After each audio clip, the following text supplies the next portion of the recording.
Fala, meus queridos! Tudo bem com vocês? Zé Valderico, mais uma vez aqui, juntos, para conversar para o nosso terceiro episódio de Logo Não é Marca. E a gente vai tratar hoje sobre o propósito. Propósito de uma organização existir, por que isso é relevante, como isso conecta com as pessoas. Vamos falar um pouco sobre o Simon Sinek, vamos falar sobre construir uma marca, como se posicionar, o que é um propósito. Toda marca tem que ter um propósito, não deve ter. O problema de não ter claro um propósito. Vão ser em assuntos que vamos estar tratando aqui, mas estaremos aqui com os nossos outros dois colaboradores, essa trinca que sustenta esse podcast, por ordem alfabética, nosso querido Diego Costa. Aqui a gente vai conversar um pouco mais sobre as nossas estratégias, como é que a gente vê o mercado de comunicação e o que a gente pode fazer com as ferramentas que a gente vê do dia a dia dessas empresas, como elas estão formuladas, né? Hoje, começando aí pelo princípio, né? A gente está nesses primeiros episódios aqui, começando pelos princípios de formatação desses negócios, né? Então vamos aqui pelo propósito e nosso amigo Silvio vai estar falando um pouco mais sobre isso, não é isso, Silvio? Exatamente. Vamos pegar um assunto bem interessante, um assunto que se fala muito por aí, mas pouco se pratica, né? Pouco se entende, né? Que é o tal do propósito, né? Como é que você chega ao propósito? Para que serve o propósito? De onde surgiu esse troço, né?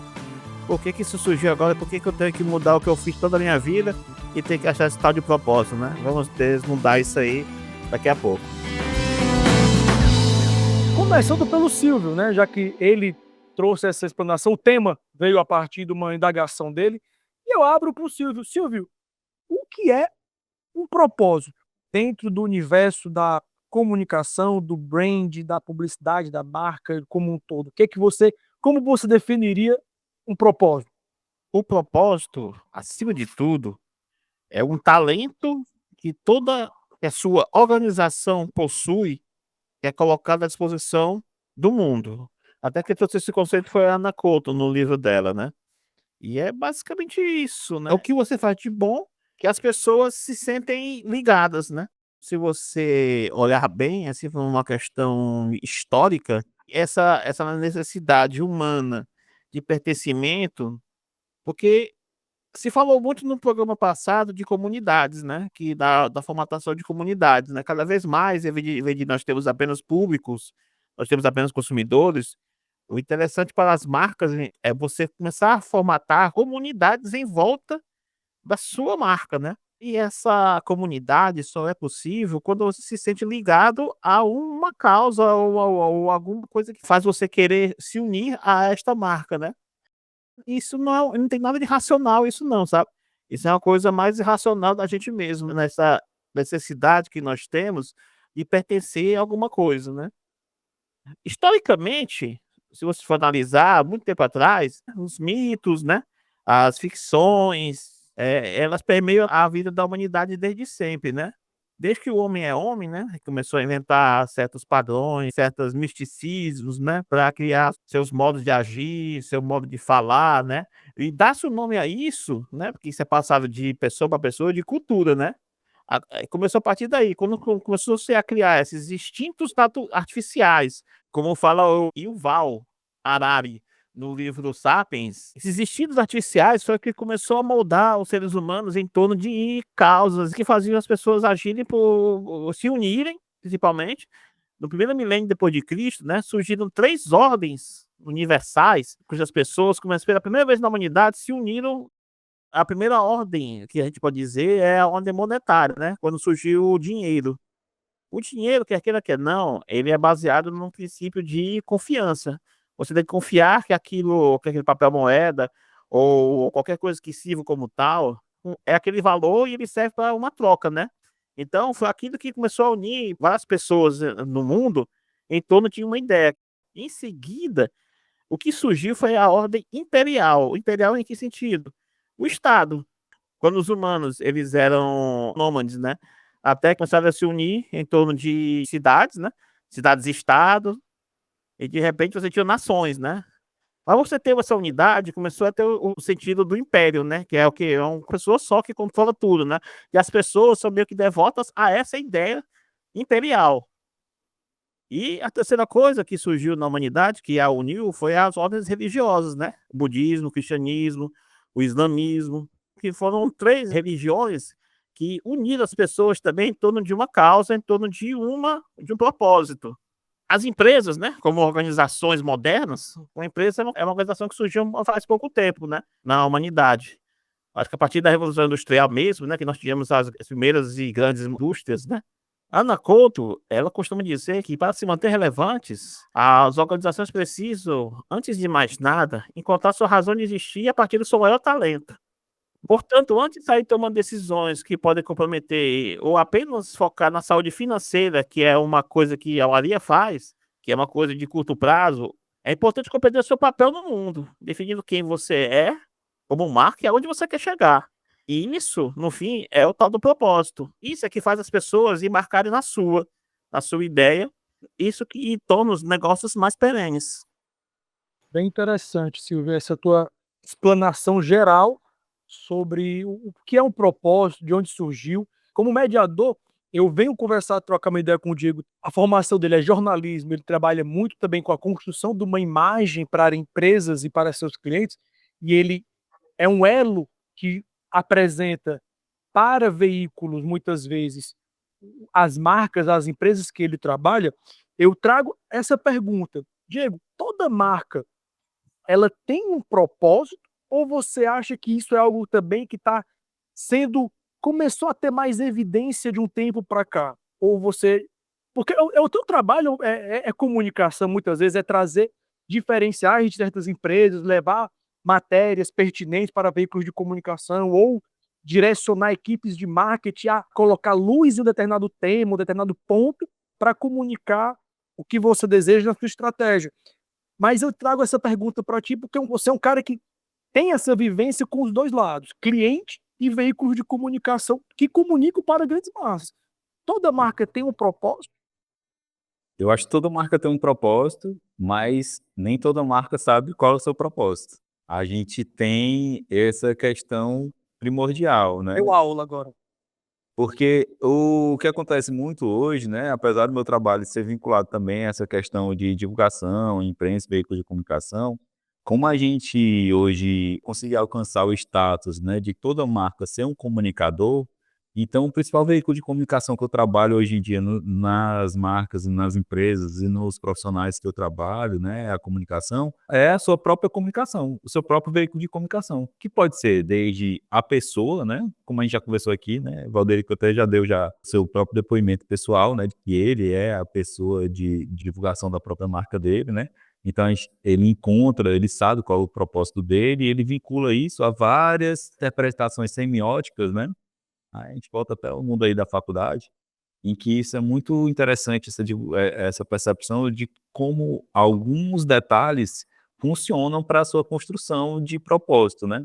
Uma das coisas que pode tornar mais fácil a empresa, o profissional, entender melhor o seu propósito, é quando a gente começa a trabalhar os arquétipos e mais especificamente as personas, né. Os arquétipos a gente trabalha nessa questão mais lúdica, né.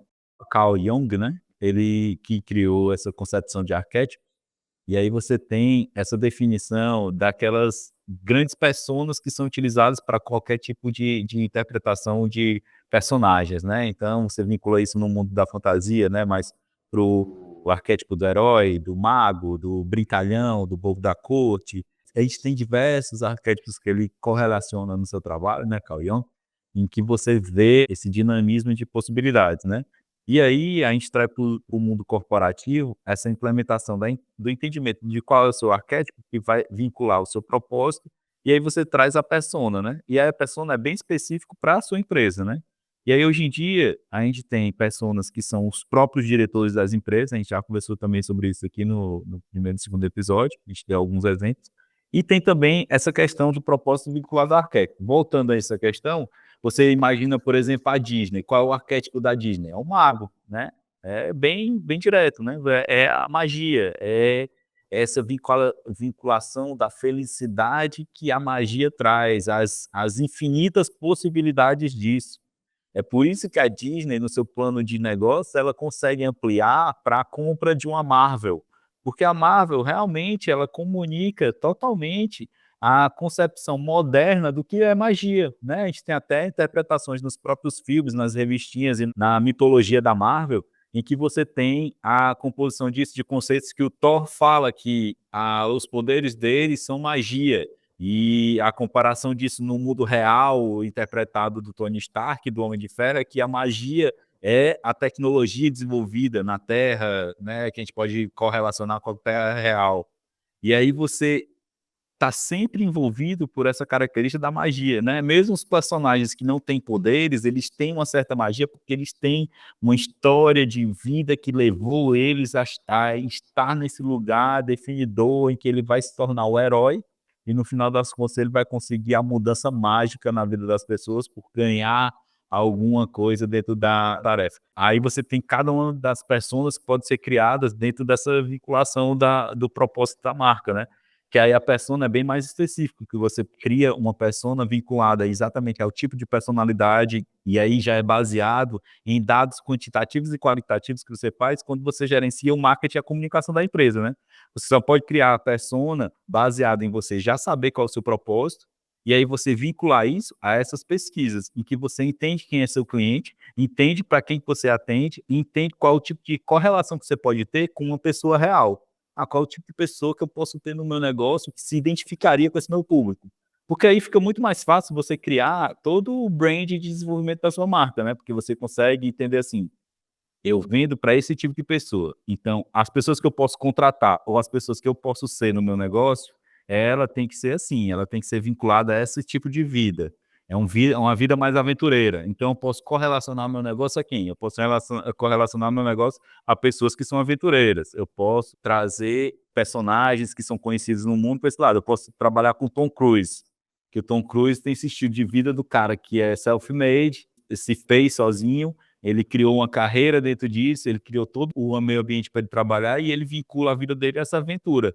Ele é o cara que faz os voos de moto, ele é o que executa as acrobacias, é ele que corre e pula de um prédio, mesmo quebrando o pé, mas ele pode ser relacionado na minha marca. Aí o que é que acontece? Todos os filmes do Missão Impossível têm patrocínio da BMW com uma moto nova que é lançada pelo Tom Cruise, que ele, em algum momento do filme, tem que utilizar. A mesma correlação você usa com o 007, que sempre está usando um Omega, né, um relógio novo da Omega, que é sempre correlacionado um toquezinho de perigo, né? Então, essa correlação, isso não é novidade, isso sempre existiu. Carl Jung, ele só correlacionou que existem essas concepções do público com a vinculação, né, de marca, e aí você consegue ampliar isso no dia a dia da sua marca. Qualquer marca tem essa possibilidade, mesmo você pode ser o bobo da corte, você pode ser super engraçado e você atrair as pessoas. Tem gente que diz que mídia social só funciona se você fizer seu público rir ou chorar, ou os dois.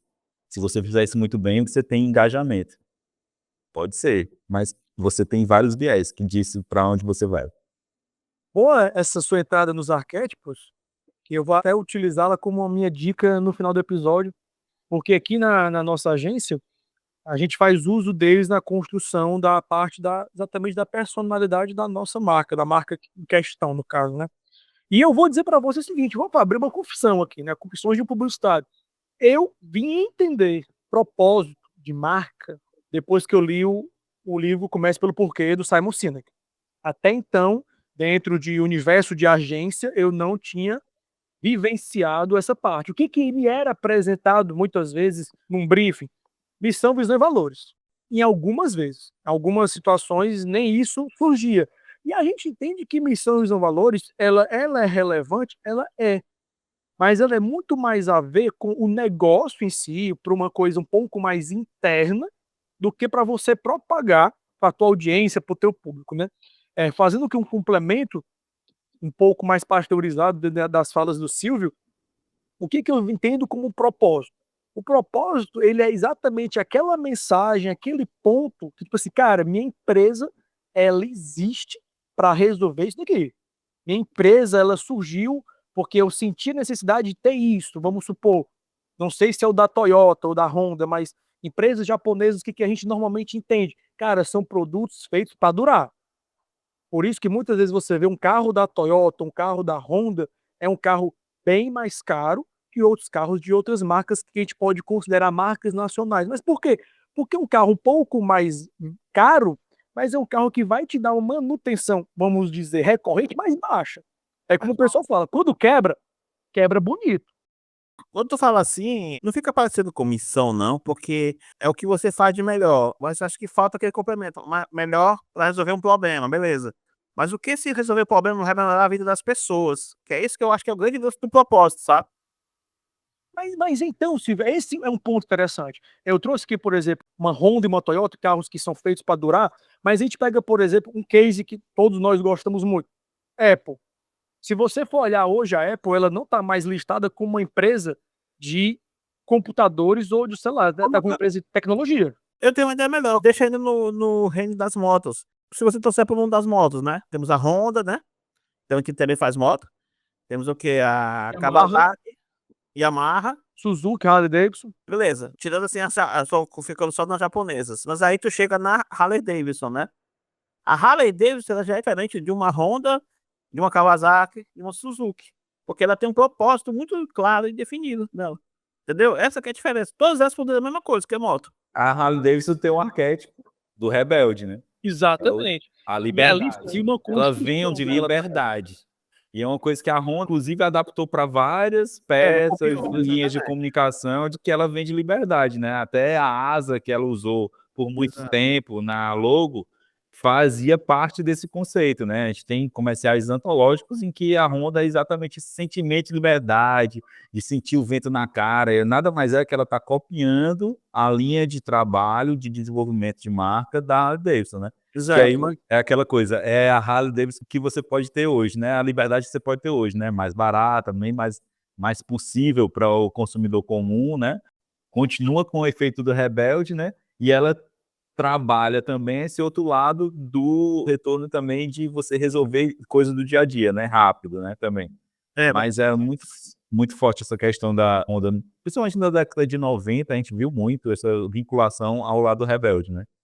A não possibilidade de a gente ter Harley Davidson fácil no mercado brasileiro, por exemplo, incentivou muito a Honda a fazer essa linha, já que ela não tinha concorrência para esse lado, né?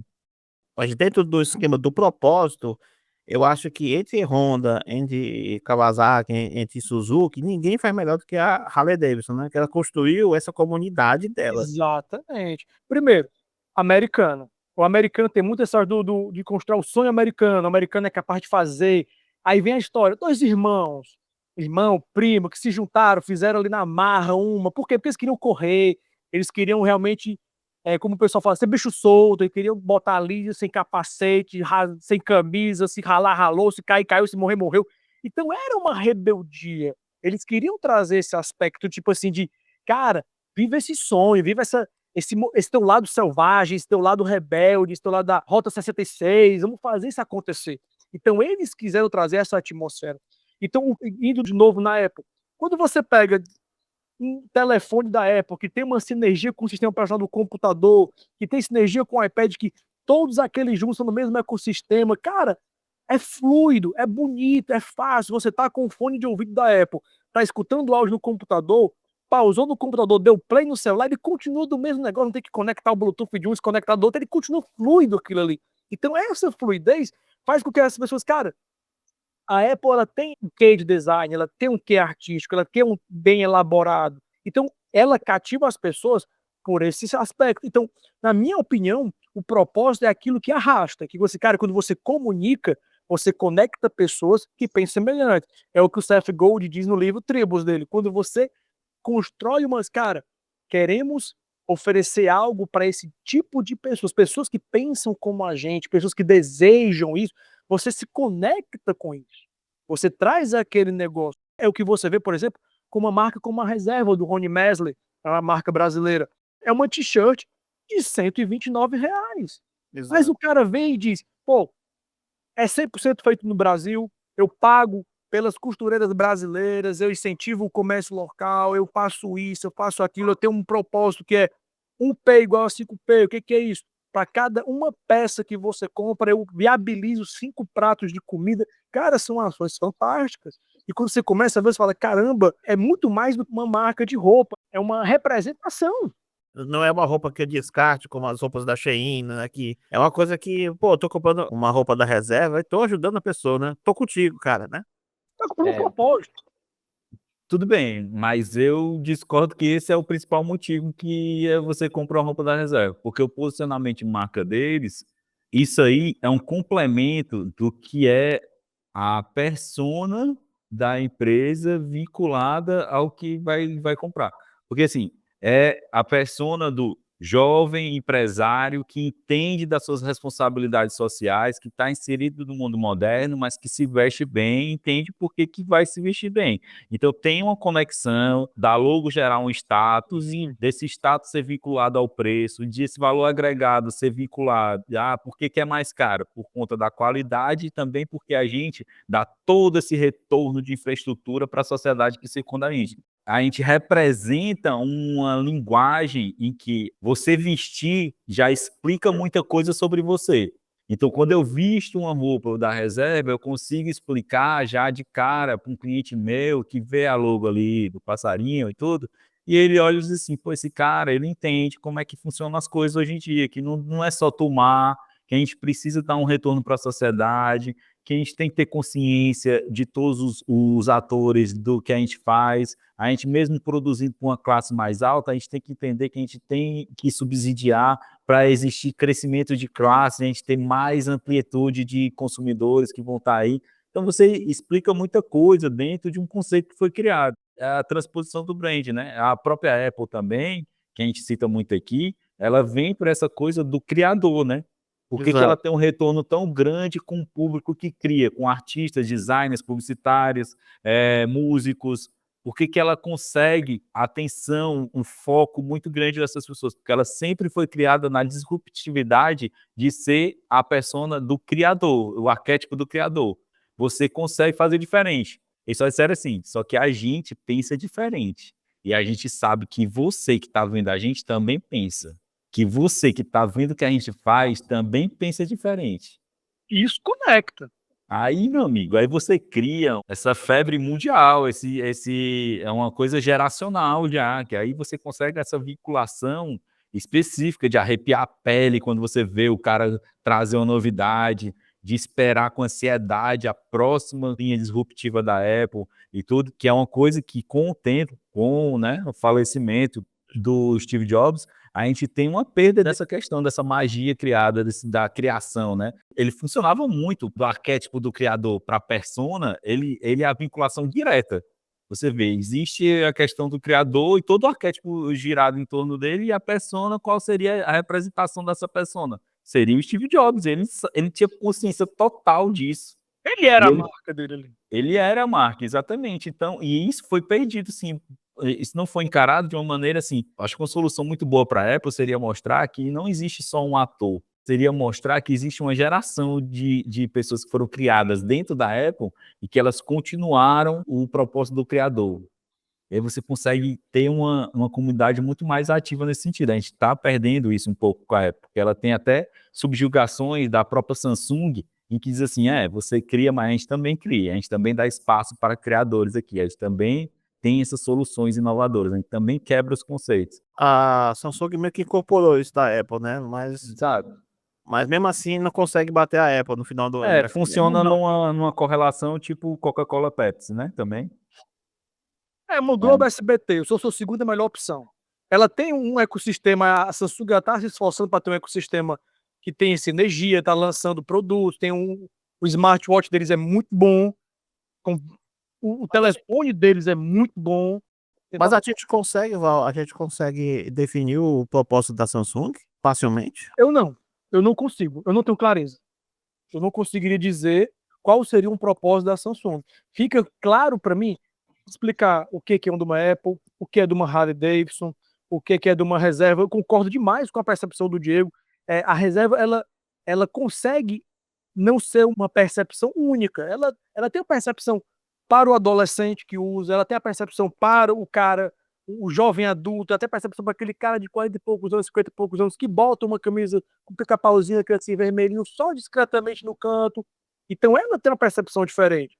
É que nem você olhar, por exemplo, falando em propósito, a Dengo Chocolates. Ela é uma indústria que ela transformou o chocolate não que não existisse essa categoria de presente, mas ela elevou a categoria de chocolate em ser um presente. A Copenhague faz isso, a Cacau Show faz isso, mas você nota que como a Dengo ela se vende como um chocolate, ela diz, cara, meu chocolate é mais caro, mas ele tem isso, esses benefícios.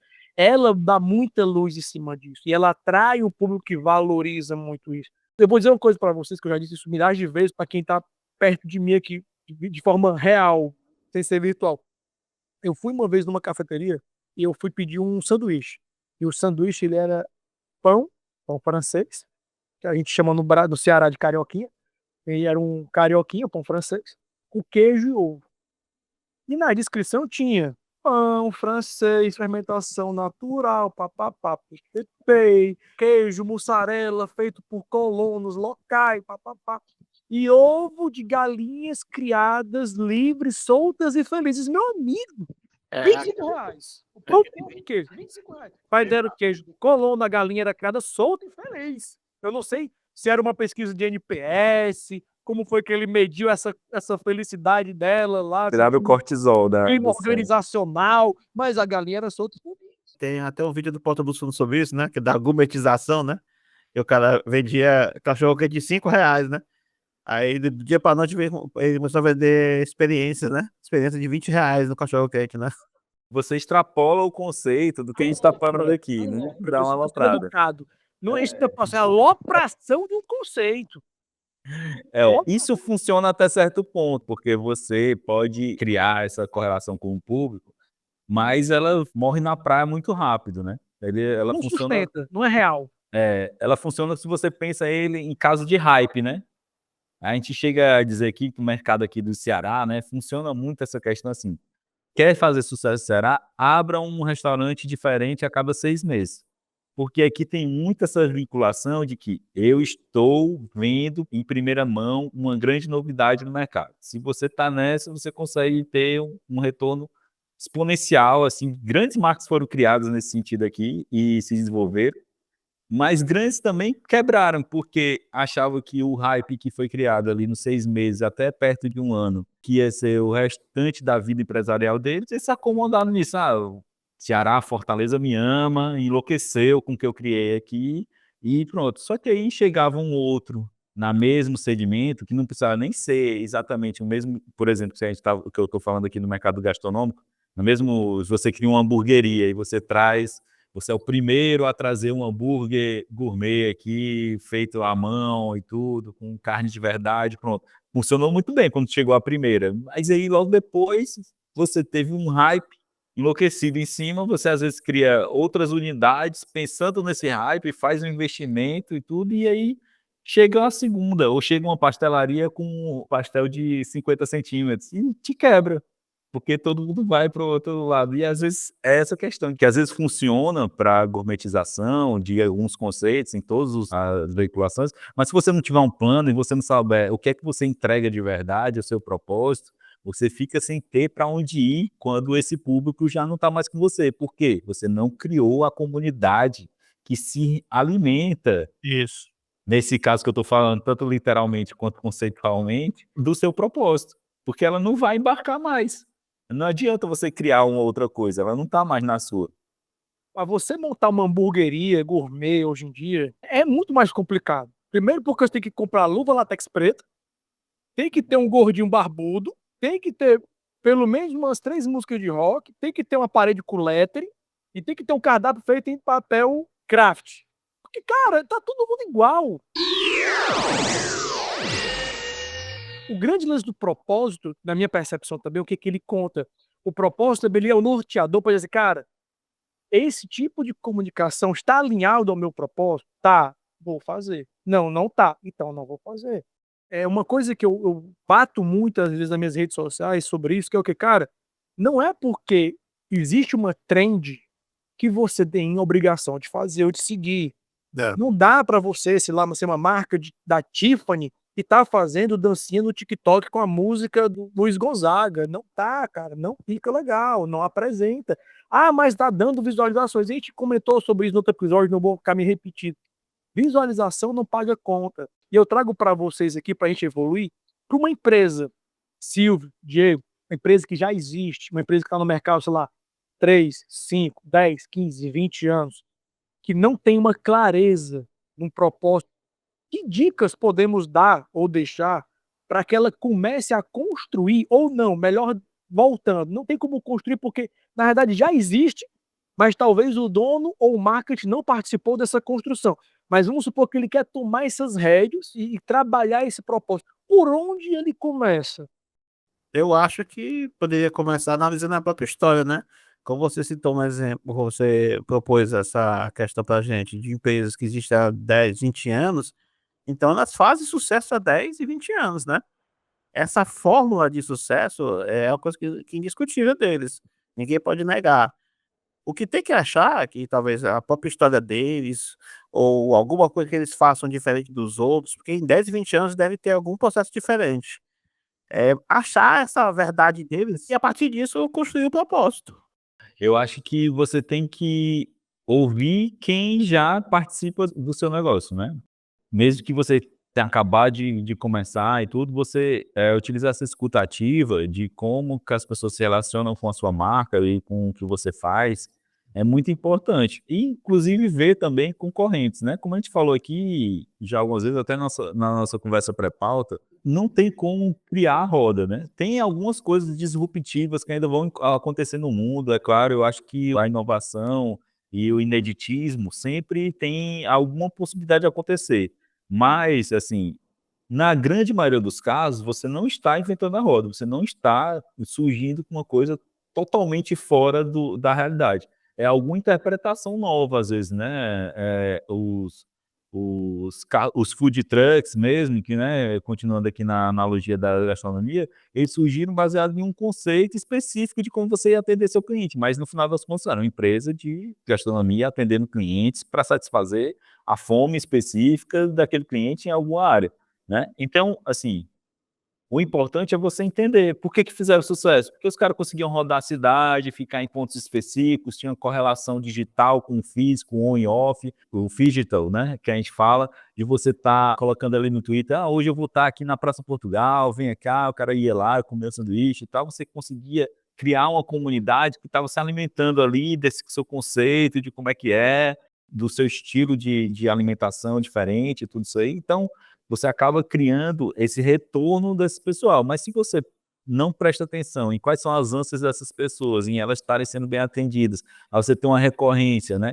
Ah, funcionou nesses locais, aí você não vai mais neles, você começa a atender, por exemplo, do outro lado da cidade, que ninguém tem uma correlação nenhuma com você, às vezes não funciona. Então, e o que é que bastaria para a pessoa? Entender que ela tinha que atender aquelas pessoas ali e criar essa comunicação e essa troca com essas pessoas, né.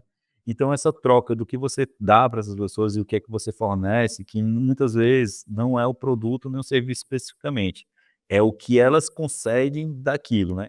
Você traz felicidade para as pessoas, você entrega uma facilidade para a vida delas, pode ser isso, você pode ser a pessoa que resolve a vida daquela pessoa em uma área determinada da vida dela, e você cria um sentimento recorrente nessas pessoas. Você é o facilitador. Eu estava vendo um cara essa semana, que ele estava falando nos Estados Unidos de que, olha, ele fala de uma maneira bem que é um rios, né, então ele fala de uma coisa bem direta para você se correlacionar rapidamente. Ele disse: "Não faça seu cliente pensar, não deixe seu cliente pensar". Aí ele mostra uma foto do U-Haul, né, que é aquela empresa de caminhões que você mesmo contrata, você mesmo dirige e tal, nos Estados Unidos para fazer mudanças rápidas e tudo isso aí. E aí tem uma foto assim atrás e "aqui cabe uma cama queen size". Aí ele diz: "Pronto, com essa frase ele já está resolvendo muita coisa do problema do negócio dele", que é o quê? Quando eu pensar em me mudar alguma coisa, eu sei que tem um caminhão da U-Haul, se eu alugar, eu consigo levar minha cama e tudo, porque já cabe uma cama king size, então cabe aqui esse meu armário e tudo, então vai ser para lá que eu vou referenciar. Ele não explicou o que é que ele faz, ele só disse que aqui cabe uma cama king size, então você já tem a sua resolução do seu problema. O meu propósito é, eu resolvo o seu problema de mudança, eu resolvo o seu transporte de um lugar para outro onde você mora.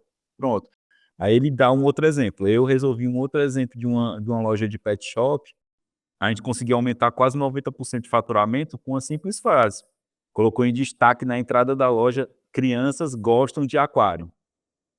Aí todo mundo que chegava, avô, pai de menino e tal, as próprias crianças e tal, olhava ali, eu quero um aquário, onde é que tá um aquário? Então a gente conseguiu aumentar o faturamento da empresa em 90%. Chegava muita gente querendo saber o que é que dava para um filho, para um sobrinho, para alguma coisa, e ele resolveu. Então, assim, é essa estratégia de não deixar o cliente pensar, mas isso aí se você só consegue se você entender o que é que você entrega. Se você não entender o que é que você entrega, você vai dar uma frase solta que o cliente não vai correlacionar, então ele sabe, eu consigo resolver o problema das pessoas que chegam aqui na minha loja e não sabem o que é para comprar e eles querem comprar alguma coisa para uma criança. 99% das decisões de compra são irracionais. Exatamente. É outra questão que é por isso que a gente tem uma construção, por exemplo, numa loja de roupa, da vitrine tá organizada e iluminada de uma maneira específica. Você entra na loja, você ouve uma música que é também pensada para aquela persona, das pessoas que entram naquela loja. Então, segue a linha do que elas imaginam que seja o mundo que circula as roupas daquelas pessoas que ela viu na vitrine que usariam aquela roupa. Aí Transporta elas aquela atmosfera, né? Exatamente, aí ela sente o cheiro, que o cheiro é um home spray que foi colocado na loja, que foi baseado, tem muitos que são, já pensados com aroma de baunilha envolvido, porque já tem estudos que correlacionam que baunilha dá uma sensação de conforto e libera uma sensação no cérebro que faz com que a gente se sinta acolhido. Isso já tira já um pouco da racionalidade da gente da decisão de compra. Aí chega uma vendedora e oferece uma bebida, uma água, um champanhe, um cappuccino, você já começa a correlacionar em outra linha de pensamento que não é assim: estão querendo algo de mim", não, já me ofereceram tanto, eu já cheguei no ambiente aconchegante, eu já estou me sentindo parte desse estilo de vida aqui, se eu vestir essa roupa, eu vou ser essa pessoa. Se eu calçar esse sapato, eu vou ser essa pessoa que eles estão me apresentando. Eu sou essa pessoa. Eu gosto dessas coisas, eu gosto desse cheiro, eu adoro essa música, eu adoro esse champanhe. E aí você compra, e você nem sentiu. Eu extraí vários pontos das tuas falas aqui, nessas tuas últimas falas, né, e vou elencar aqui para nossa audiência. O primeiro que eu vejo que é muito claro é, tipo, você encontrar o seu diferencial. Eu acho que seu exemplo da hamburgueria, outro que a gente viveu muito na época quando eu estava em Fortaleza, que eu vivia muito, paleta mexicana. Cada esquina tinha 2 paleta mexicana. Depois estourou aquilo ali, meu amigo, todo canto tinha uma paleta mexicana. E as iogurterias, né, também. E iogurterias, os Iosens também, era Mais Iosen todo recentemente canto a gente tinha tem os açaís, né, toda açaí, esquina era tem um tudo. açaí, e isso aí ainda continua. Então, são coisas que, tipo assim, nem sempre a oportunidade tem um propósito. E se você quer transformar essa oportunidade em algo perene, ela precisa você colocar um propósito dentro dela. Diego, Zé, Silvio, eu vou entrar nesse mercado por uma oportunidade. Cara, crie um propósito para essa oportunidade.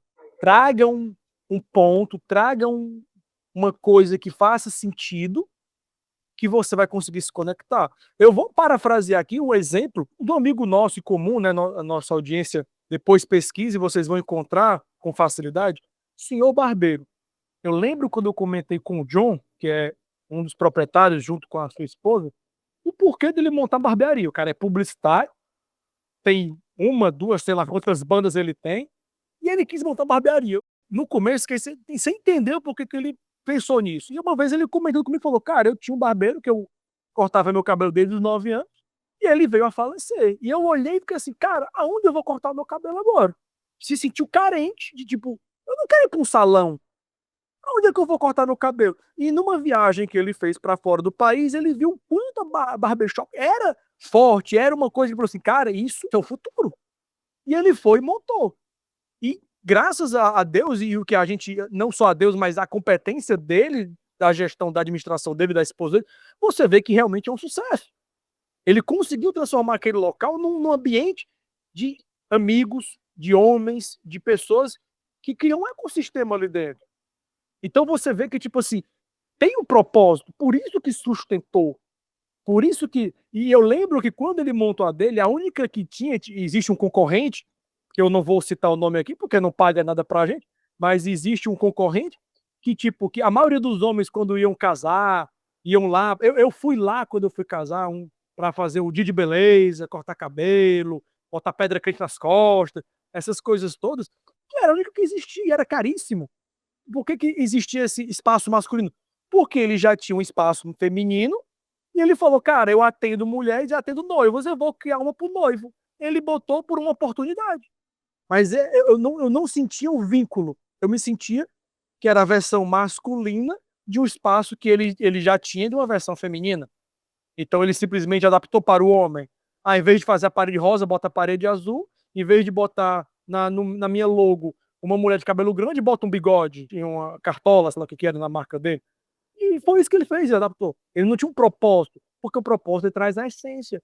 Então, quando você traz o propósito com aquela essência de, cara, a gente faz assim, a gente tem essa fragrância, nós temos uma assinatura olfativa, nós temos esse tipo de situação, sempre vamos receber vocês. Eu estava vendo uma vez um vídeo de uma aula de uma mulher falando que na Tiffany's, não sei se é no Singapura, na Tiffany's, na loja, para a loja abrir, que eu digo assim, um dia normal, a loja já existe no Shopping Guatemi, por exemplo.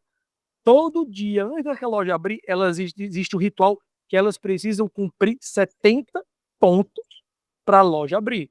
Entre os 70 pontos, a loja tem que estar com 22 graus. A temperatura da loja é 22 graus, tem que estar a temperatura 22 graus. Todas as mulheres que vão trabalhar, seja com atendimento ao público, seja no caixa, no estoque, tem que estar com a farda impecável, unhas pintadas, cabelo amarrado na posição XYZ. Todas têm que estar usando um calçado assim, assim, assado das cores tais. Tem que ter não sei o quê. A música tem que ser a trilha sonora tal. O cheiro da loja tem que estar assim, assim, assim. A iluminação tem que estar com uma iluminação de tantos graus, tantos por cento amarela, tantos por cento branca, na vitrine tem que estar isso. Cara, são 70 itens que tem que ser verificado para a pessoa abrir a loja e a loja receber o público. 70 itens. É muito japonês isso. Cara, e você vê que às vezes a galera abre a loja na tora. Ali, hoje, por exemplo, eu tive uma experiência. Eu saí do treino, passei para comprar. Aqui a gente tem aquelas padarias ultras congelados, né? E aí a gente gosta muito de comprar esses pãezinhos que você bota na airfryer e sai como se tivesse saído da padaria mesmo. E a loja abriu às 8h30. Eu tava lá esperando abrir, esperei 10 minutos, a loja fechada, e você via as 3 pessoas que trabalham, as 3 atendentes, organizando a loja para abrir. Então, quando a loja abriu, já estava tudo funcionando. A televisão já estava passando vídeo, a mocinha já estava colocando o salgado de degustação, a outra já estava com o caixa aberto. Não teve aquele negócio, espera que o sistema do caixa está iniciando. Não, já estava tudo funcionando. Já estava tudo organizado, pronto para receber o cliente. Então, nota que isso que é uma sistematização de um propósito. O propósito ele é claro dentro daquela instituição. Então, quando você constrói um propósito, você precisa ancorar a sua comunicação nele. Zé, quer dizer que toda a minha comunicação eu vou comunicar o meu propósito? Efetivamente, não. Mas dentro da sua comunicação, o seu propósito tem que estar subliminar envolvido. Se você fala que o seu produto, vamos supor aqui, pegando como a gente trouxe aqui a reserva, um produto nacional, um produto brasileiro, na tua comunicação é importante em alguma pincelada, seja na música, seja na estética, seja no locutor que vai estar falando, ou na redação que vai estar envolvida, ou no tipo de corte, mostra que existe uma brasilidade ali dentro envolvida.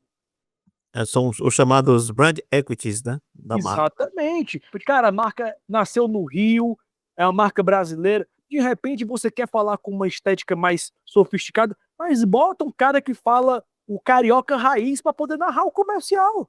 Ou então, de repente, você bota uma música que lembra um pouco o Brasil. Não precisa ser um samba, nem um carnaval, nem a música da favela. Mas você consegue fazer uma estética que lembre aquilo ali. E você consegue aproveitar. E agora eu pergunto para você, já que a gente falou tanto de como construir, de como comunicar, quais são, na percepção de vocês, os erros mais comuns de quem tenta mostrar um propósito que não existe ou que está patinando? Que erro vocês notam que é mais comum numa comunicação que vocês, caramba, isso aqui faltou um propósito, não está claro o propósito, aqui está esquizofrênico isso aqui. Teve um caso, alguns anos atrás, na época ainda que o Washington Oliveira estava vivo, né, foi culpa dele, por sinal, que ele inventou toda uma história, um propósito para uma sorveteria, não sei se vocês lembram. Era uma sorveteria, né, que começou a inventar que era o leite vinha de criadores italianos, não sei o que, proporcionou mais. Ele admite isso, que ele inventou essa história da marca, as pessoas notaram que era falso. Propósito ruim, as pessoas notam logo que é falso. Propósito é uma coisa verdadeira, e quando ele é real, as pessoas notam. Então não adianta enganar não, inventar a roda, porque não vai adiantar. Você vai inventar todo um propósito bonito e tudo mais, as pessoas vão dizer: "Ah, beleza e tal, não acredito em você", porque não passa credibilidade, porque não tá casando com o que você faz na realidade. Se tem uma coisa importante em tudo que a gente está falando aqui, é que não adianta você criar um propósito que não é verdadeiro, ou simular um propósito, porque um dia ele cai por terra e aí ele pode lhe prejudicar de uma maneira que você não consegue retornar à ativa ou proporcionar alguma outra mudança de rota que vai lhe dar um retorno, né. Como o Zé estava falando, o seu barbeiro, né, aqui, nosso amigo, né, o John, ele, como bom publicitário que é, ele entende exatamente essa correlação de criar uma comunidade, né. O foco principal, além de todo a estética que foi criada, que foi muito bem pensada, mas são só adereços que compõem uma comunidade que ele sabe que já existe. Então, essa coisa de você chegar no local e ser atendido de uma maneira em que não importa qual é o barbeiro que vai lhe atender, ele sempre vai querer saber um pouco da sua história, de como você é, o que é que você faz, como você se relaciona, qual é o seu tipo de família, se você é solteiro, se você é casado, como é que é, as coisas que você se interessa esteticamente e tudo, qual o que você quer com o corte e o que você pretende alcançar o visual que você quer chegar. Se é para continuar no que você já tem ou se é para chegar em algum momento. Não importa quantas vezes você vai lá, você sempre vai ser atendido nessa questão. Claro que o restante do ambiente, tudo funciona, né, é tudo feito para aquilo ali. A estética bacana, aberta, moderna, linhas retas, materiais crus nas paredes, né, de finalização, as cores mais brutas, mais urbanas, né, que é justamente para criar essa sensação do mundo masculino, desse recanto ali, o recanto dos guerreiros ali reunidos, conversando ali em volta, e é um salão aberto, em que você não tem paredes entre um barbeiro e outro, você tem aquela comunicação que é incentivada da brincadeira, das coisas de falar sobre esporte, sobre jogos, sobre vídeos e tudo. Como o Zé falou aqui, se você vai falar em algum momento do seu propósito, ele tem que estar sempre explícito? Não, mas ele pode secundar o universo que gira da sua marca. O John, por exemplo, ele faz avaliações de filmes que interessam ao mundo das pessoas que se relacionam com a marca dele, e ele fornece ingressos para quem interage com aquela publicação que ele faz na mídia social dele, né? E aí ele está vendendo o produto dele? No final ele está, porque ele está satisfazendo a comunidade dele no que ele sabe que a comunidade dele mais gosta. E aí ele vai gerar aquele comentário, vai gerar aquela conversa em que você cria uma relação com a empresa que é mais do que só o serviço que ela se propõe a realizar. Aí esse mais todo mundo tem, só que dá trabalho para você realizar. E esse trabalho é o que faz você ser uma empresa de sucesso ou não. No final das contas é isso, essa consistência em você entregar um resultado cada vez mais dentro do propósito que você criou a sua empresa, cada vez mais satisfazendo esse propósito, esse sentimento no coração das pessoas que entram dentro da sua empresa, né, porque você satisfazer isso é o retorno primordial.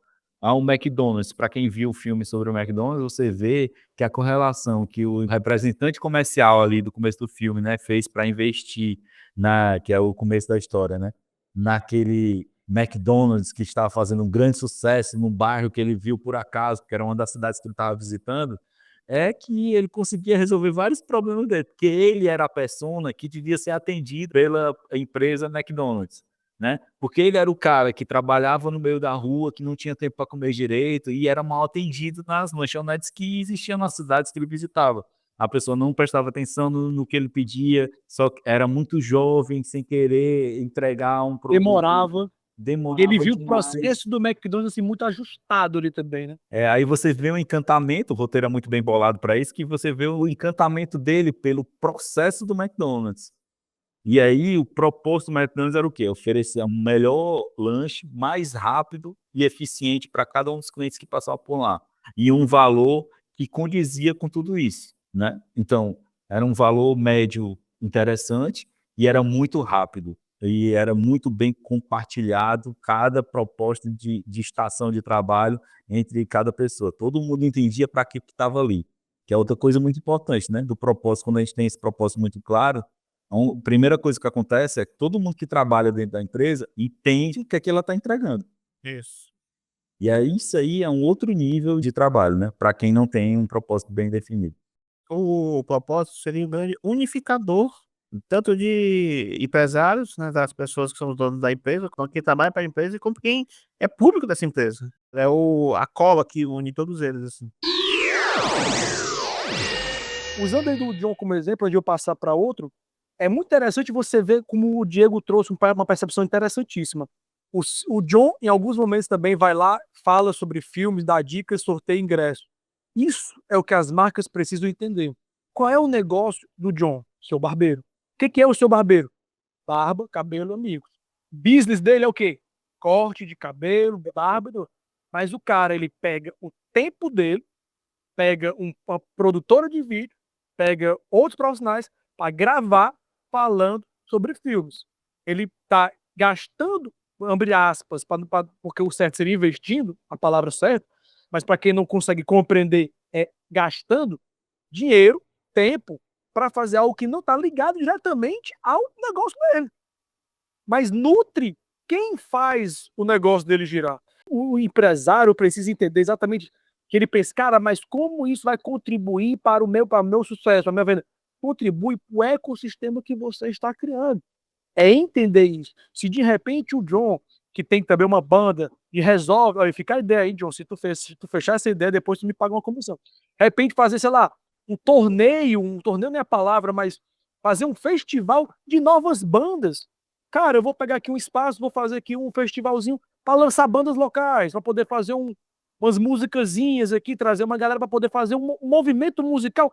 Cara, vai aderir gente. Se ele abre um espaço, cara, eu vou criar aqui um espaço, um momento, sei lá, seu Barbeiro Day, vai ter food truck, vai ter banda, vai ter desfile, vai ter outra. Cara, grife de roupa. Cara, proporciona um ecossistema. E os empresários precisam entender, vocês que são marcas, é que é possível você pegar o seu negócio e atrelar a outros sem ficar pensando sempre no, mas o quanto eu vou vender? O quanto isso vai me trazer de retorno? Cara, como o Silvio falou, é o equity. Você está fortalecendo a sua marca. Nem tudo que você fortalece sua marca, efetivamente, naquele momento, vira uma venda, mas vira valor. Nem tudo é dinheiro, porque existe a diferença entre dinheiro e valor. Dinheiro é o que você vai ganhar botando no bolso. Tem um caso que aconteceu comigo, que eu não vou dizer o nome da marca, né? Não vou dizer o nome da marca porque não cabe, né? É uma lanchonete famosa, uma rede de lanchonetes brasileira, uma rede de franquia de lanchonetes, né? Que na época que nós atendíamos ele, estavam querendo entrar em São Paulo, certo? E por volta de 2015, é uma coisa assim. Mas o interessante é que eles queriam entrar em São Paulo e foi bem na época que aconteceu aquela Comic Con Experience, que para quem não conhece, é um grande evento que tem em São Paulo, nerd, né? Aí eu sugeri a ideia deles colocarem já que tem lanchonete dentro do evento, eles colocarem a lanchonete deles lá dentro do evento, entendeu? Seria uma forma de introduzir a lanchonete para o público novo. Não só para o público novo paulista, como do Brasil inteiro, que vem gente do Brasil inteiro para esse evento. Eles não quiseram. Por quê? Não tiveram a visão, desculpe, eu achei que faltou visão, eles não podiam vender nada lá dentro. Mas era um trampolim para eles, para reconhecimento de marcas, né? É uma construção. É uma construção, mas eles não quiseram. É interessante isso porque você, quando começa a parar para pensar o seguinte, né? Como São Paulo, o público paulista é muito amplo, é uma miscelânea de culturas, de percepções. Se você entra como, sei lá, a lanchonete preferida do público nerd, você já entra segmentando o público. Ah, mas eles não querem se posicionar dessa forma, não era a ideia deles. Mas se eles estão no evento, já tem ali uma galera passando que está se conectando com eles naquilo dali. Então ali já é uma vitrine maravilhosa para eles. Eu queria trazer um ponto para vocês aqui que é relevante pra caramba. E quando o propósito muda? Empresas que às vezes vêm e vou trazer um exemplo claro que assim, não vou dizer que não estudei esse case, mas é um case que eu estou notando sendo construído diariamente. Petrobras é conhecida por petróleo. Petróleo, Brasil, Petrobras. E eu vejo que nos comerciais dele eles estão explorando outras matrizes energéticas. Então, pode ser que daqui a um tempo o business de petróleo, combustível fóssil, não seja o principal deles. Mas ela surgiu com esse propósito. E quando o propósito muda, empresas, marcas que de repente nasceram com uma vertente, e essa vertente mudou, migrou, ou por causa da cultura, ou por causa do momento, do mundo passando. O que que acontece? Como é que a gente pode fazer essa transição? Ou o propósito não muda? O que é que vocês acham? Eu acho que o propósito muda sim, de acordo com o bom dos tempos, né? Assim, o mundo em si é uma coisa volátil, né? 24 horas muda tudo, né? O propósito, ele é uma ligação entre a empresa e o mundo. Se o mundo muda, a empresa vai ter que mudar junto. Senão, a conversa que ela mantém não tem mais, porque mudou o público, mudou tudo. Eu acho que sim, é perfeitamente possível ela se transformar. As pessoas se transformam. Marcas são como pessoas, né? As pessoas se transformam com o passar do tempo. Ninguém é a mesma pessoa assim pro resto da vida, né? Mas é possível sim, apesar de quase raro, né? Por exemplo, a Coca-Cola até hoje é a mesma coisa, né? Mas pera, antes do Diego falar, Diego, segura aí a tua fala. Mas, ó, trazendo, por exemplo, a Coca-Cola que você trouxe, ela já está fazendo um movimento, porque ela está prestando atenção no mercado, que bebidas gaseificadas, no nível Coca-Cola, para um mundo que cada vez está mais preocupado com saúde, bem-estar, talvez não venha a ser a mais promissora dela. Ela está começando a investir em chás, em sucos, em água, em outras paradas para diversificar. Mas não é Diego, Coca-Cola, né, cara? Mas continua o mesmo propósito. Tá? No caso da Coca-Cola, continua o mesmo propósito, porque ela continua proporcionando felicidade, momentos felizes, Isso. momentos de interação, momentos em família. Ela continua no propósito dela. No caso da Coca-Cola, não muda o propósito, não. Até porque ela tem vários testes de mercado espalhados por lugares em que funcionam esses testes de mercado. Por exemplo, no Japão tem uma Coca-Cola que é transparente, que ela emagrece e faz bem. Outro exemplo de não mudança de propósito, né? Apesar de eu achar que tem mudança sim. A própria Jaguar, né? A Jaguar, com essa nova cara que ela teve, ela não mudou o propósito dela, né? Que ainda é o mesmo, né? Que ela não é copy no fim, né? Não copiar ninguém, né? Atualizar o seu mercado e o nível de entrega e o estilo de entrega do que você faz, né? Mas o propósito às vezes fica, na maioria das vezes, o mesmo. É claro que existem coisas que você pode mudar o propósito porque você foi para outro caminho, porque as coisas mudaram e você, uma blockbuster da vida, poderia ter visto uma visualização do mercado que ele estava caminhando para um nível digital e ela podia ter acompanhado esse nível, né? ela Ela perdeu a podia oportunidade, né? porque você está inserido no mercado, você está vendo essa correlação, você está vendo as dores dos clientes, você está vendo as possibilidades. São coisas que vários empresários fazem, e aí é aquela coisa, você pode abrir 50 CNPJs, é só você estar conectado com as realidades dos mercados que você quer atingir. Outro exemplo de mudança de propósito é a livraria Barnes Noble, que ela era uma grande rede de livrarias americana, que era como que quando surgiu a Amazon, né, com esse marketing agressivo dela, ela quis competir igual. Só que ela perdeu, né? Ela perdeu a guerra, né? Inclusive, ela começou a falir, né? Só que ela mudou o seu propósito. O que que a Barnes Noble é hoje em dia? É uma grande loja onde as pessoas se encontram para conversar sobre livros, entendeu? Ela quer formar comunidades. Ela quer A agir como experiência, né?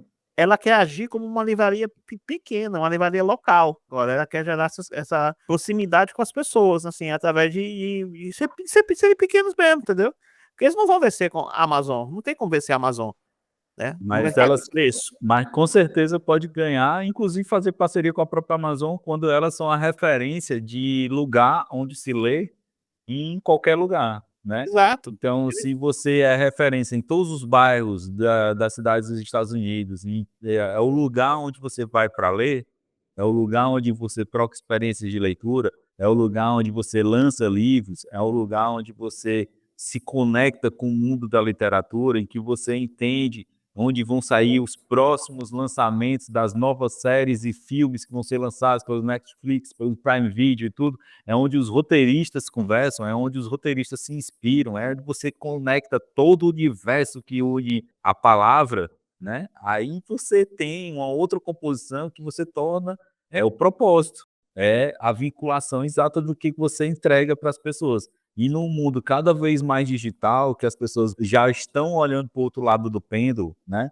Quando a gente sempre tem qualquer tendência no mundo, você pode correlacionar isso com qualquer coisa, desde o início da humanidade até hoje, você sempre existe um pêndulo, ele sempre vai de um lado ao outro e ele sempre faz esse movimento pendular. Então, quando a gente está na linha pensando na questão do digital, ele está aqui no máximo para um lado, mas tem um mercado inteiro de pessoas que está sentindo falta da correlação do físico. E aí todas as experiências em que você vai ter aquela coisa real, aquela coisa vinculada ao sentir, de todos os sentidos realmente, mesmo que você desenvolva macacões táteis, respiradores que lhe fornecem sensações olfativas, chips, qualquer evolução mais extraordinária que possa ser, modelos de Matrix, por exemplo, que você sente tudo sem sair de casa, mesmo que a gente chegue a esse ponto, o real sempre vai estar ganhando, porque ele nunca vai ser a experiência digital. Ele sempre é o outro lado, é o espelho invertido do que é isso aí. Então você sempre vai ter esse pêndulo de valorização também do real, é o que acontece na moda, quando a gente teve a grande expansão de todo o mercado chinês de desenvolvimento de moda, mandando containers e containers de roupa para todo mundo, e a gente teve a grande revolução das marcas trabalhando o self-made, o feito à mão, o manual, as artesanias de cada localidade, o crochê, o algodão cru, as coisas sem referência, a pouca utilização de desenvolvimento de marcas e grandes platonagens nas roupas, né, de emblemas e tudo isso aí. Você teve todo esse movimento que continua aí, e os dois convivem, os dois um competem com o outro, porque tem o seu público que vai para o lado do artesanal, do feito à mão, do ecologicamente correto, sustentável, e tem o seu público que gosta do fast fashion, que você compra e se comunica com isso, o grande público da Shein internacionalmente, né? Ele é todo vinculado a isso, né? Então, essas coisas, elas convivem, elas têm suas forças, né? Elas são antagônicas e elas, por serem antagônicas, têm suas forças bem delimitadas. É importante você visualizar isso. A Barnes Noble é exatamente isso aí. Ele consegue entender que ele tem a sua força vinculada na criação da comunidade, que por melhor que seja o serviço da Amazon, ele não cria essa comunidade, ele não coloca as pessoas em um local em que elas estão compartilhando aquele mesmo sentimento que é o prazer de ler. Pegando esse ponto, e depois eu vou concluir minha fala, eu vou dizer para você o seguinte: até vi naquele site, acho que é FFW, uma diretora criativa de moda falando sobre isso, sobre o quanto a inteligência artificial, no caso, né, dados algoritmos, ditam o que a gente vai ver ou não. Por que que acontece? Vamos supor, eu estou aqui e assisto no meu stream Duro de Matar.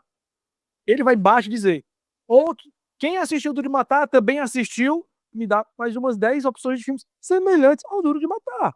Mas uma troca, como por exemplo, nós três aqui trocando, de repente você pode assim, cara, tem um Duro de Matar legal, mas cara, tu já viu em matéria de narrativa ali, o Diego puxou outro ponto, narrativa, tem um filme argentino que fala sobre uma vingança que é sensacional o roteiro, que talvez nunca aparecesse pra mim, porque eu nunca vi filme argentino. E o filme argentino não tem nada a ver com Duro de Matar. Mas se eu ficar só vendo Duro de Matar, Resgate da Casa Branca, e não sei mais lá o que, Olympus Down, e eu ver só essas coisas, só vai aparecer isso pra mim. Então eu não vou conseguir ter uma noção que é o que as locadoras reais tinham, como as livrarias reais tinham, que é tipo assim, cara, tu conhece esse autor? Você conhece essa pessoa? Já ouviu falar desse filme, desse diretor? Que, por exemplo, eu vou dar uma experiência minha própria. Há uns 3 anos atrás, ou 4 anos atrás, não lembro agora, não consigo. Eu acredito que quando eu vim morar em Santa Catarina, hoje eu moro em Santa Catarina, fiquei distante, basicamente, de todos os meus amigos, e aqui no Sul é um pouco mais difícil fazer amizades. Eu acabei me ficando cada vez mais em casa. E um dos hábitos que eu adquiri foi da leitura. Eu comecei a ler mais. E eu tinha muita dificuldade de, tipo assim, cara, o que é que eu vou ler? Eu tenho os meus autores, eu gosto do Bernard Cornwell, eu gosto do Stephen King, eu gosto do John Nesbitt, eu gosto do Harlan Coben, mas eu não queria ficar preso somente a 4, 5 autores que são do meu senso comum, que é livro de terror, livro de policial, livro de suspense, de aventura. Eu queria ter acesso a outras pessoas, eu fui consumir pessoas no YouTube, né, canais que me trouxessem outras percepções, e eu comecei a ver que os canais que eu estava buscando eram canais de coisas que eram cômodas para mim, até que eu assinei um clube de literatura. Então eu recebo um livro por mês, que é de um autor às vezes italiano, às vezes um autor ucraniano, um autor americano. Então eu estou tendo hoje acesso a literaturas que provavelmente eu nunca iria comprar por mim mesmo. Então existe uma pessoa, um grupo de pessoas, ou sei lá quantas pessoas, fazendo uma curadoria de obras clássicas, que eles trazem todo um contexto por que indicaram esse livro para eu ler. E eu venho me surpreendendo muito bem com as recomendações dele. Então é por isso que eu acredito muito que os espaços físicos, e a NRF, um dos painéis deles abordou isso, os espaços físicos cada vez mais vão se tornar refúgio de pessoas que querem discutir sobre aquele tema. Independente se um é ficção, se o outro é romance, se o outro é histórico, mas eles vão lá e vão ter trocas sobre aquilo. Cara, tu tá lendo o que agora? Ah, eu tô lendo o livro tal. Do que trata esse livro?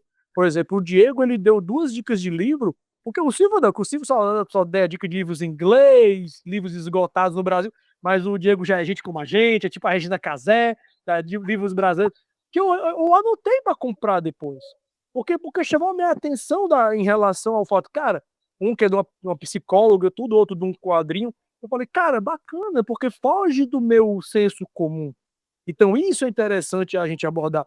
E dentro disso, eu vou concluir com a minha fala. Eu acredito que talvez o propósito ele não venha a mudar, mas é colocado uma lente sobre ele que é referente ao que o mundo vive. Vou pegar, por exemplo, o próprio exemplo da Apple. A Apple, ela era tecnologia, era computadores. O Steve Jobs dizia: todo mundo tem direito a ter um personal computer na sua casa. Ele tinha esse lema. Ao mesmo tempo que ele tinha isso, ele era antagonista porque o sistema operacional dele é fechado, só 3%, 10% da população mundial usa o computador dele e que está na casa de todo mundo é um Windows, é um PC. Mas ainda assim ele tinha a democratização do computador. Mas você nota que, por exemplo, a Apple, ela está muito mais a expressões artísticas, expressões de design visual, do que realmente computadores. Eles vão, ou sistema operacional, entre outras empresas. Então, eu acredito que talvez o propósito ela possa colocar lentes, como o exemplo da livraria que o Silvio comentou. Pô, eu não tenho como competir em vendas de livros, mas se o meu propósito for nós amamos a leitura, amamos fomentar isso, independente se ela vai vender mais ou menos, ela vai ser um local que vai atrair Mais leitores. forte ainda, nós amamos leitores. Nós amamos leitores. E aí, pegando o exemplo do próprio que o Diego trouxe da Blockbuster, tem vídeos que falam que quando a Netflix foi nascer, eles foram com um projeto na Blockbuster para a Blockbuster ser um parceiro deles. E eles falaram que nunca isso ia vingar, que isso nunca ia dar certo. E a gente viu o que aconteceu. Então, cara, a gente precisa entender o quê? Se o nosso propósito, se o propósito da Blockbuster fosse, cara, queremos que as pessoas vejam filmes, se encante com histórias, descubram o audiovisual, ela teria comprado a Netflix, ou teria dito, cara, aposto nessa ideia, vamos junto. Porque o grande problema que as empresas veem hoje, que eu vejo, é que as marcas têm essa dificuldade, tipo, cara, sou uma empresa de armação de óculos. Nossa, mas surgiu uma oportunidade de eu investir nisso daqui. Cara, mas isso aqui não é óculos. Mas vamos lá, o que que meu óculos faz? Ele traz um bem-estar para pessoas que precisam usar óculos. Então, meu negócio é bem-estar. Então, se o meu negócio é bem-estar, eu vou investir de repente nessa empresa de próteses de pernas. Você citou óculos, né? Eu cito a Shelly Beans, né? O que a Shelly Beans do que um pensamento diferente sobre o óculos, né? Você é o mundo da moda por óculos, né? Pô, tem colação com a Loki, tem colação com uma galera aí. Faça o exercício na sua marca ou no seu serviço que você presta ou no seu trabalho.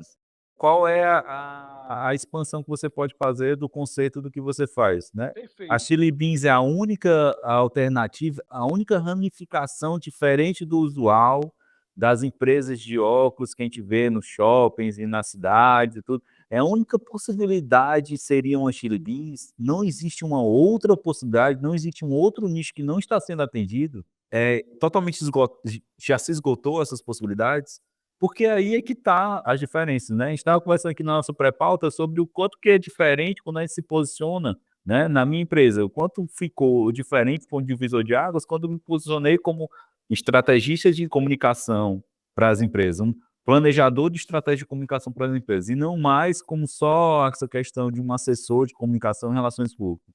Né? Quando você transpõe uma coisa e você amplia o seu propósito, de repente, você chega ao nicho mais bem posicionado ou até a um novo nicho. Aí você pode encarar assim, eu não estou mudando o propósito, mas eu estou enxergando possibilidades dentro das habilidades que eu desenvolvi ao longo da minha carreira. Então você pode ser um grande empresário que você pode desenvolver outras linhas de trabalho em que você se destaca.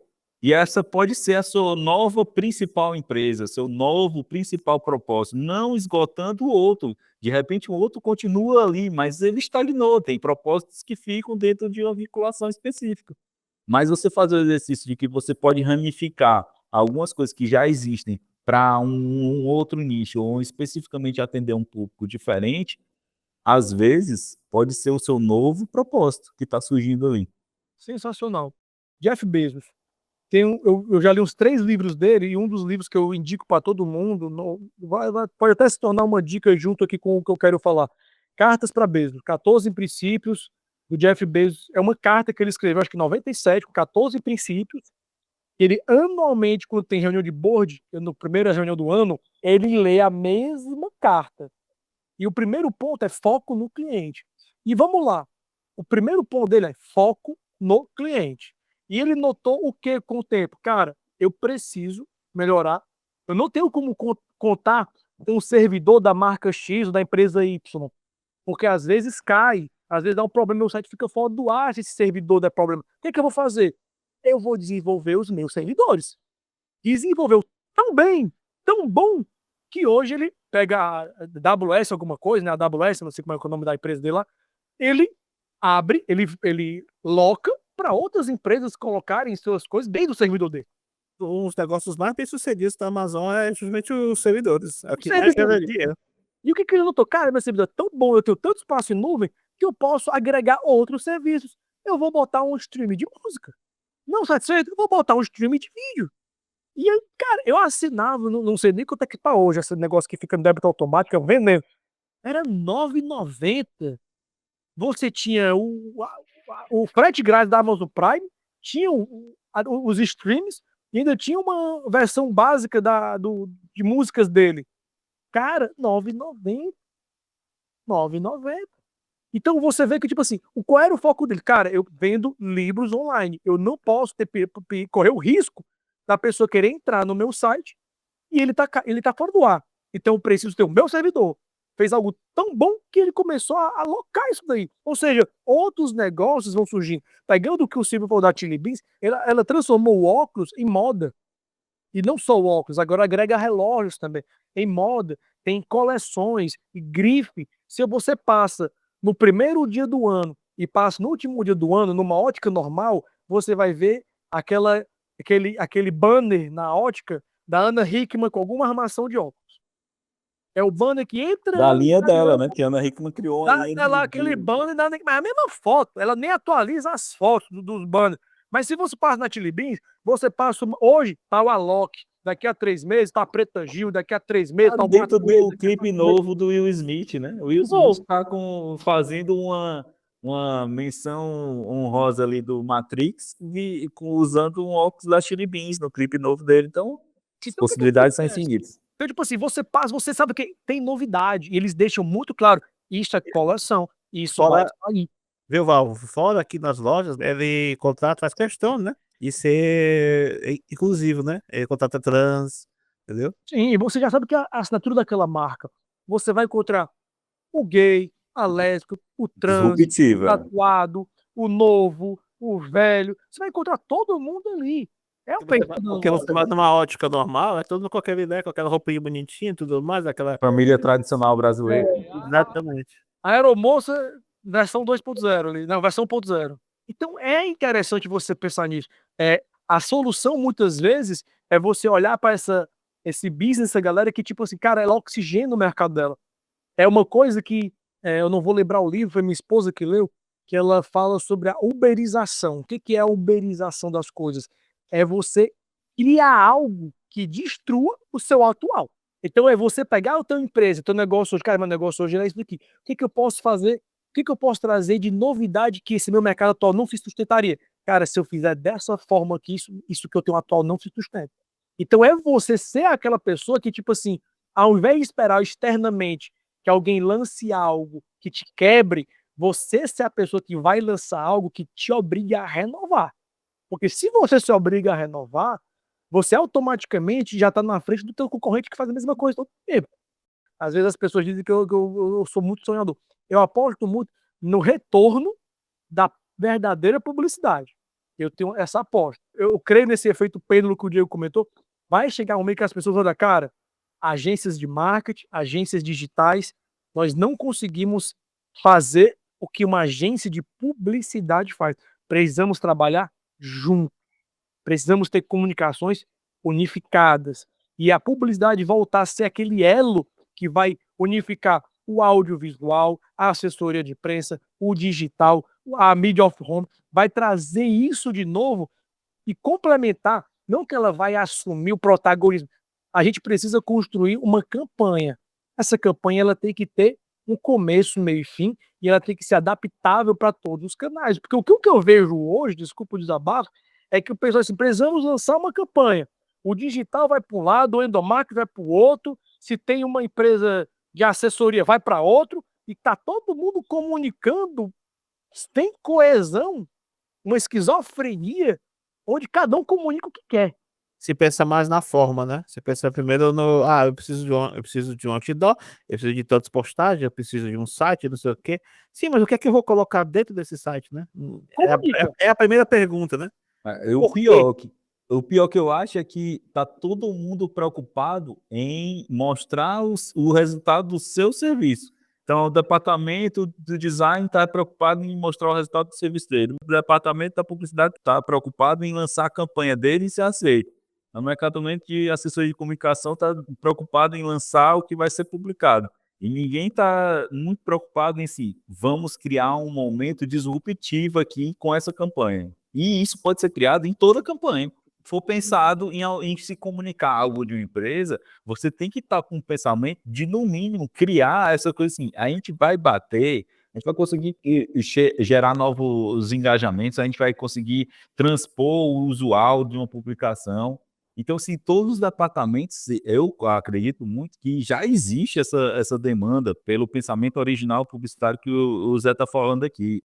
Existe essa necessidade do mercado de ter esse pensamento multidisciplinar de pessoas que pensem em comunicação de um jeito profissional e que entendam de como é que ela transpõe o propósito dessas empresas para o público dela sempre de uma forma inovadora, seja ela de uma simples publicação numa mídia digital específica, de repente para o Instagram, ou de repente até para um Spotify, ou para um TikTok, tudo isso aí. Se tiver essas pessoas todas pensando nessa correlação de como é que vai ser essa entrega e se preocupando mais com o resultado da entrega do que com a entrega em si, aí você tem realmente um novo patamar de retorno, né, da empresa.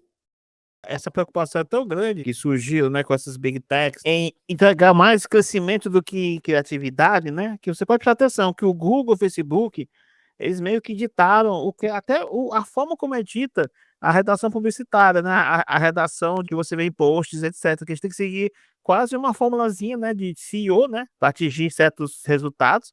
Só que fica uma comunicação insípida, né? Uma comunicação sem graça. O cara lê, beleza, conseguiu ranquear, conseguiu. Vai conseguir engajar, entendeu? É diferente você pegar, por exemplo, você pega um título antigo, escrito pelo Jim O'Halloran, por exemplo, até hoje você consegue lembrá-lo. Um título dele, né, tem muito mais poder de engajamento do que um simples formulazinha para obedecer fórmulas de SEO, né? De ranking de página e de growth, né? O pessoal pegou todas as fichas e jogou no digital. Então hoje não existe mais redação, existe copy. Não existe mais diretor de arte, não existe design, existe criativo. fazem 20 criativos. Quando fazem? Porque o Facebook tem uma biblioteca de criativos. Você vai lá e pega os criativos que já deram certo com outras pessoas, troca as cores, bota a marca, coloca lá o CTA, mete pau, beijo, tchau. Só que a questão que eu vejo é o seguinte, isso pode dar certo no digital, mas a gente tem que entender o seguinte, vamos falar aqui, vamos supor, vamos lançar um empreendimento e ter uma pegada ecológica. A gente senta, primeiro, sem ego, sem vaidade, cada um respeita seu quadrado. Zé, redator publicitário, diretor de criação, não sei o quê. Como é que é o escopo? Cara, temos que ter uma assessoria de imprensa, onde o assessor de imprensa tem que entender que o conceito é esse. Como ele vai fazer isso? Desde que respeite o conceito, ok. Ele também pode vir agregar com outras soluções. Cara, bacana. Agora não tem como eu lançar, por exemplo, um empreendimento que eu vou falar de sustentabilidade, de ecologia, e vou lançar no mercado panfleto, no papel cocheiro 80 quilos, cheio de verniz localizado. Que aí diz assim, cara, eu tô dando um tiro no pé.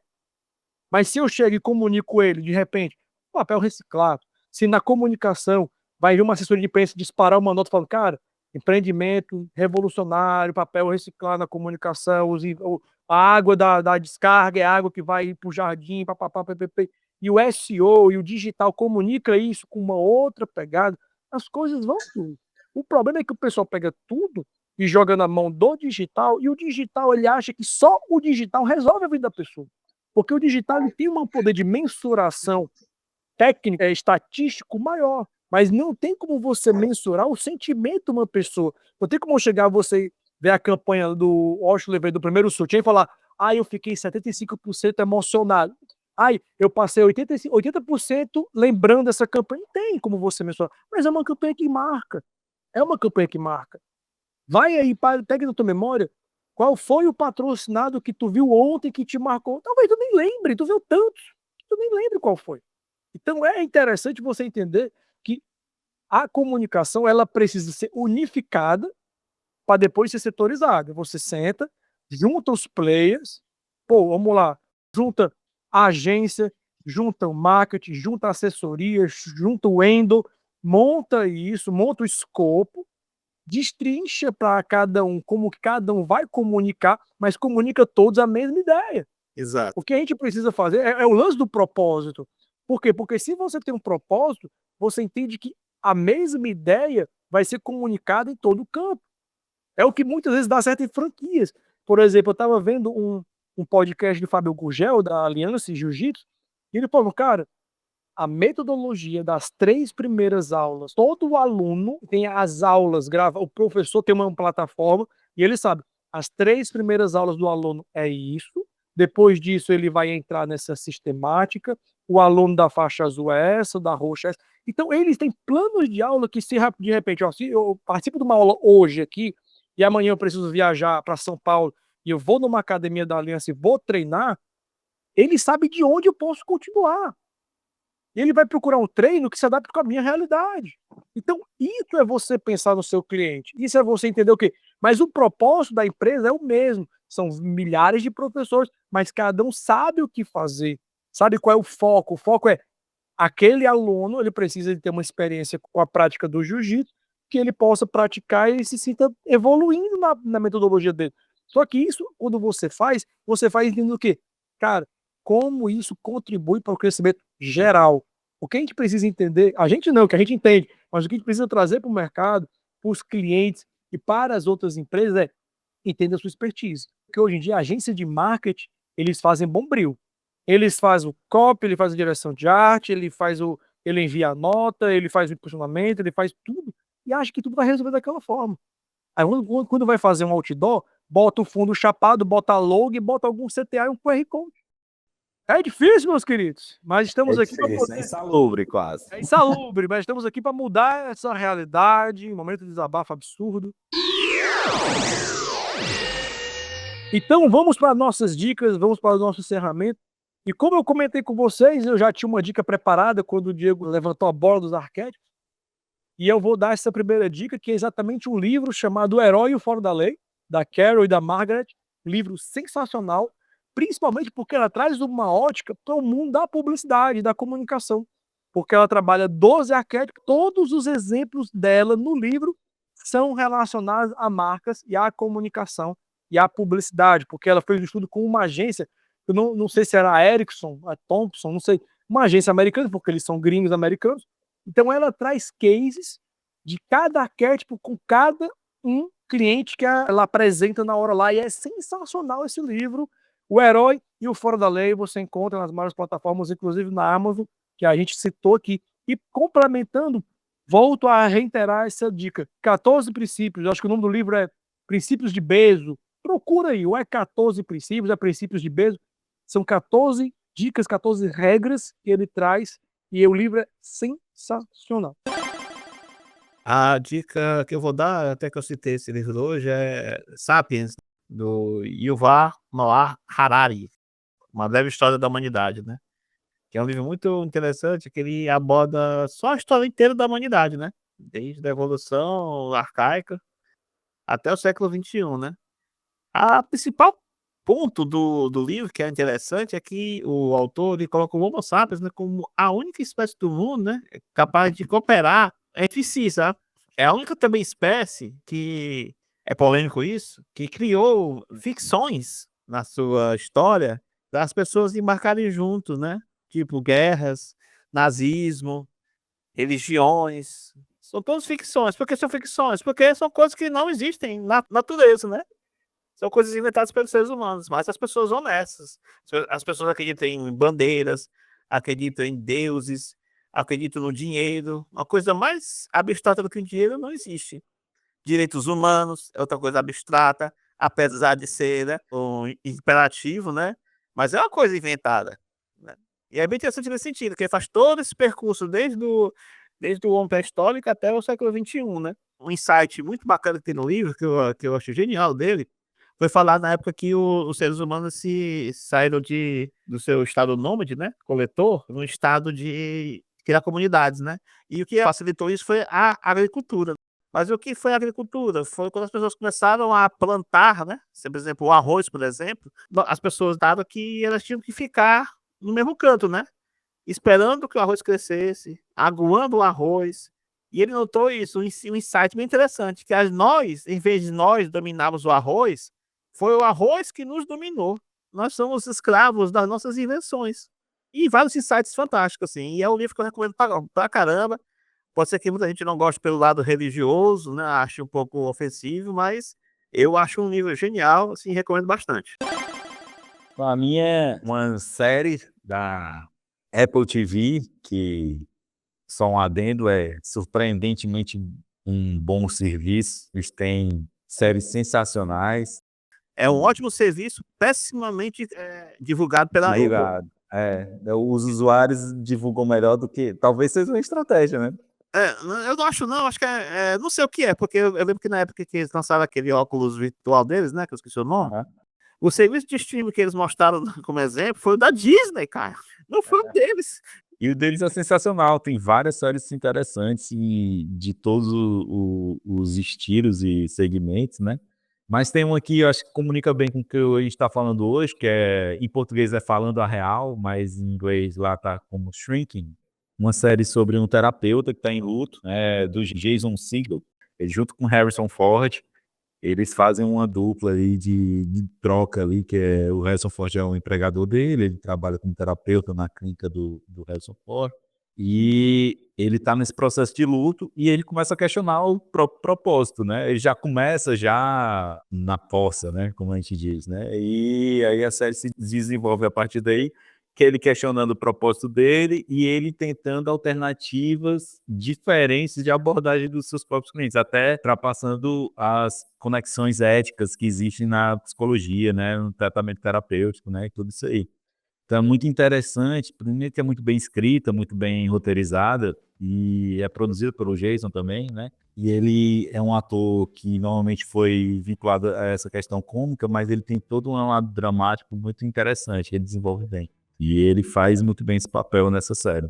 É muito interessante, a série está em desenvolvimento ainda, tá desde 2023, eu acho que está com 3 temporadas, e todas são muito boas para essa coisa do entendimento de como a gente lida com sentimentos e como é que a percepção deles funcionam para a criação da nossa realidade. Se conecta aí com o que o Silvio falou sobre a questão da evolução humana, porque a gente que cria a nossa própria realidade, né? Então, essa questão da gente ficar vinculado a um trabalho que faz com que a gente fique em um lugar só e trabalhe, de repente, em uma cidade só para poder ter essa correlação da recompensa do trabalho, você ter o seu sustento e tal, né? Isso é uma criação humana que a gente que concebeu, né? Nada impede a gente de abandonar tudo e viver novamente nas florestas.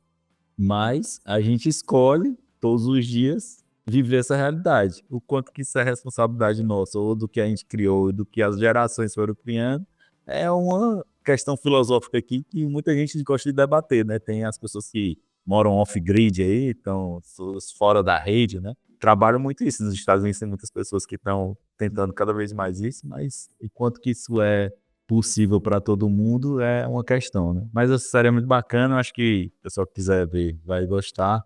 E essa correlação do qual o seu propósito e questionar seu propósito é muito presente na série. Acho interessante. E concordo muito com essa parada. Eu vou dizer para vocês que cada vez mais redes sociais é uma coisa que profissionalmente pede que esteja presente, mas efetivamente é uma coisa que eu até comentei com vocês no grupo da gente. Domingo é um dia que basicamente o celular fica na gaveta. Eu não pego.